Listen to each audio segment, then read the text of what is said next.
మావి గన్ ఎంతసేపు గన్నులు గొడ్డల్లేనా? ఎంతసేపు నరకాలి, చంపాలి, నాశనం చేయాలి, ఇదే నిర్మించాలి, కట్టాలి అన్న ఆలోచన వైసీపీకి జగన్మోహన్ రెడ్డి గారికి ఉండుంటే అధికారంలోకి వచ్చిన 6 నెలల్లో జలయజ్ఞం పూర్తయిపోయేది.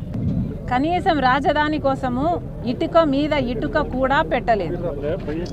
అమరావతి బదులు మావి గన్ అంటున్నారు. ఇక పులివెందుల బదులు ఆవి గొడ్డలి అంటే సరిపోతుంది.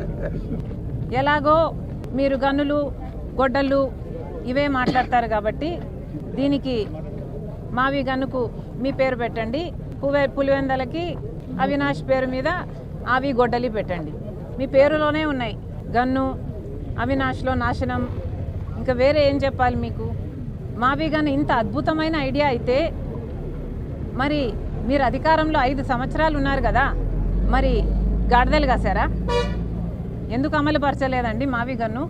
గుడ్డిగుర్రాలకు పళ్ళు దోమారా లేక నిద్రపోయారా? ఏం చేశారు? సందర్భాల్లో మాట్లాడకూడదు అనుకుంటాను.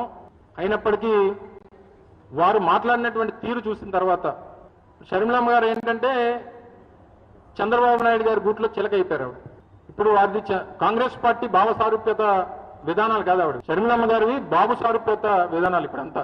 అంటే బాబు గారు ఏమనుకుంటే, చంద్రబాబు నాయుడు గారు ఏం చెప్తే, చివరికి అన్న మీద విమర్శ చేయడానికి కూడా వెనకాడినటువంటి పరిస్థితుల్లో వారు ఉన్నారు. దానికి మేము బాధపడగలం, తిరిగి వారికి సమాధానం చెప్పాలని తప్ప వారే తెలుసుకోవాలి. అంటే కనీసం మనం చేస్తున్నటువంటి విమర్శ కరెక్టా కాదా, మనం చేస్తున్నటువంటిది మాట్లాడేటువంటి మాట నిజమా కాదా? చంద్రబాబు నాయుడు గారి ఇంటి నుంచి స్క్రిప్ట్ వస్తుంది, వారు మాట్లాడతారు. ఎప్పుడైతే చంద్రబాబు నాయుడు గారికి రాజకీయంగా ఇబ్బంది ఉంటుందో, ఇబ్బంది ఉన్నప్పుడల్లా షర్మిలమ్మ గారు బయటకు వస్తారు.